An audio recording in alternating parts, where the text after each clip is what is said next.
It's a new year, and I have a new project to work on. Well, really, it's an old project I'm going to refurbish. My parents made me this 1983 Allison Dollhouse kit for Christmas when I was about 7. It was hard for them to hide it and spend time working on it, so it was never completely finished by the time they gave it to me.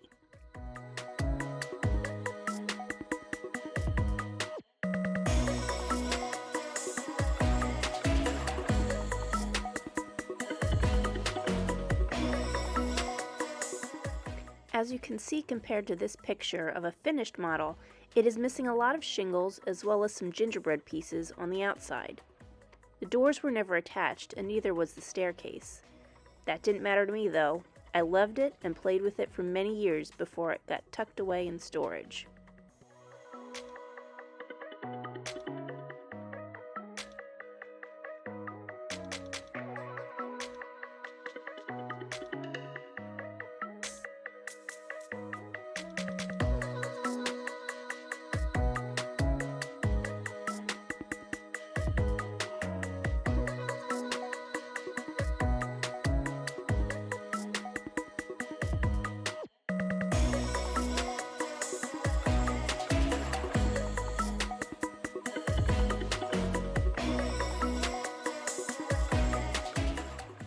I always wanted to finish and refurb it, and now's my chance.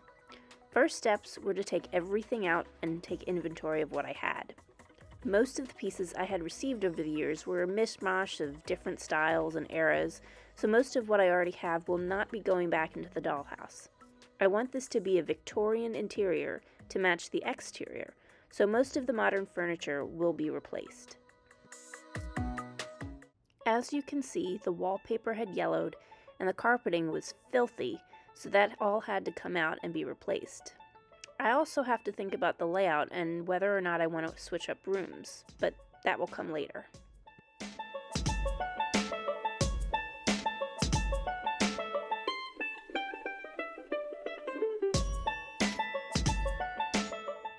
I had to start by doing a thorough cleaning, from vacuuming off the dust of the roof and wiping everything down so that there was no more grime and grit underneath before I could add anything back into the house. I did have a bag of shingles that my parents never got around to putting on the roof, so I figured I'd start there and see how far I could get. They aren't the exact same color only because the ones on the dollhouse have been exposed to sunlight longer. The rest will match the color in time.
I had a suspicion as I went along that there wouldn't be enough to cover everything. And I was right. I only made it about 2/3 of the way up the side of the roof, but that's okay. I will order more for the future. For the chimney, I decided I wanted to make it look like stone rather than brick. I plan on painting the exterior of the house blue again after I'm finished, and I thought the stone chimney would match better than red brick. The first step was to paint everything in gray, and then use egg carton to make the stones.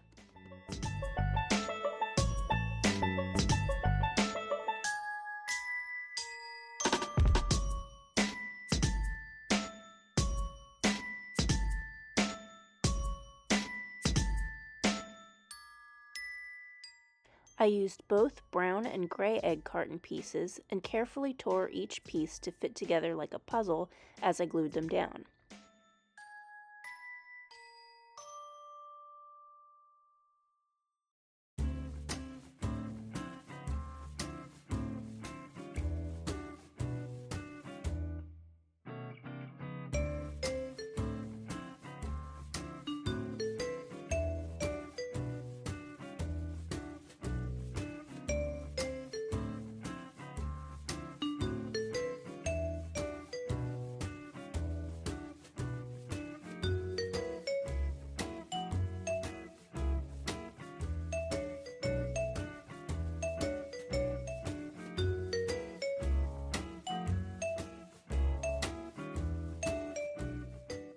I love how it turned out.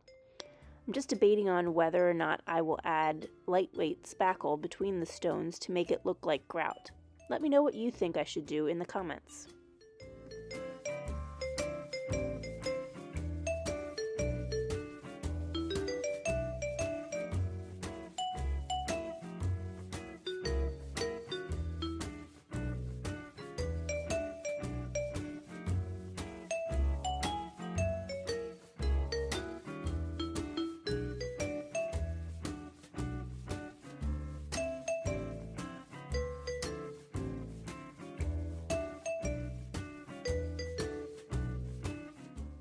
Now it was time to begin tackling the interior.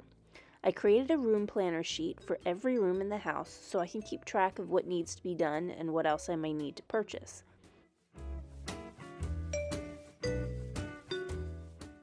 I marked all the measurements for the rooms and then started laying out some furniture to see what the spacing would look like. I decided I didn't like the front door opening right into the kitchen area on the bottom floor, so I plan on creating a wall and have there be a small hallway there. Upstairs, I'll do the same thing and turn what I had as the master bedroom into the bathroom. The master bedroom will be what I had previously set up as the children's room.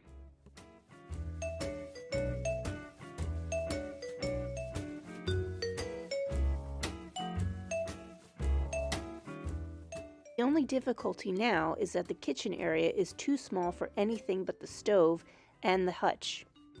With the table added, there is no room to move around, so I will need to cut out the exterior wall and add that on as an addition. At this time, I have no idea how I'm going to do that, but that will be a future me problem to solve.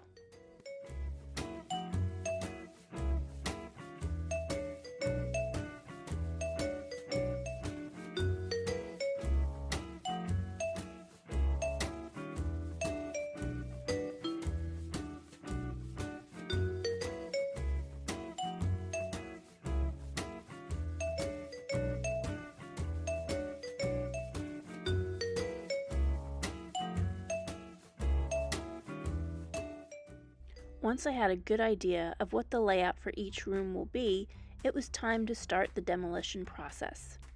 I began with scraping off the old wallpaper.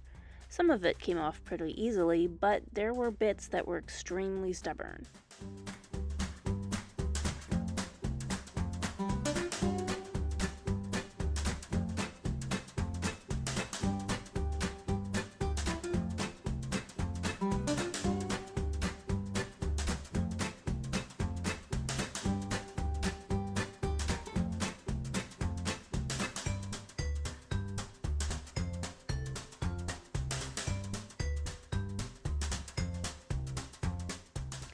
I also found some repairs I will need to make to the walls before adding anything back in.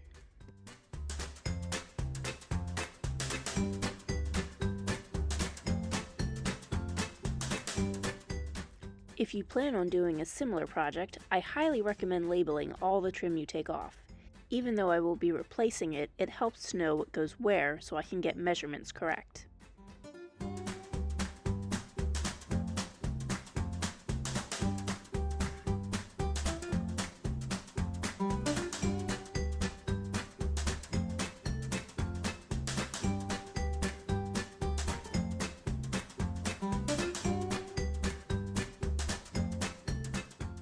After I got through my first round of scraping, I decided to give a different tactic a try. I grabbed my clothing steamer and started steaming the stubborn parts of the wallpaper to see if it would help at all. I was surprised at how well it worked. While I was still left with a mess that I will need to sand down, I had a much easier time scraping off the glue and paper after loosening it with the steam.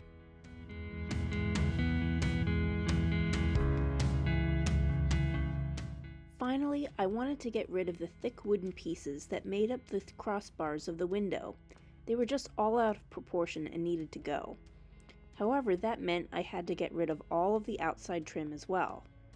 This proved more difficult than the interior trim, and I took a chunk of the wall out while scraping this window, but that's okay because it will be covered up by siding later.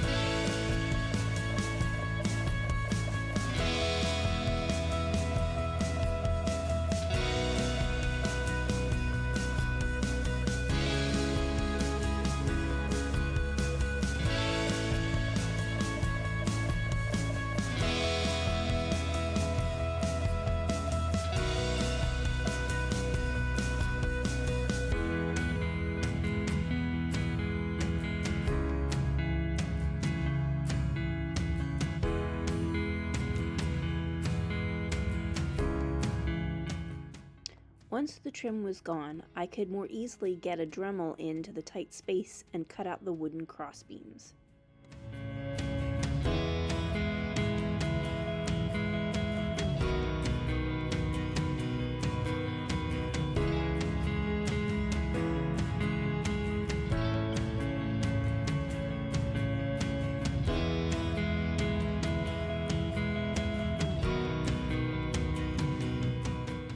The last part I worked on for this segment was to cut out the interior walls that make up the two hallways. I won't glue them in just yet, but they are there in place to show how everything will look.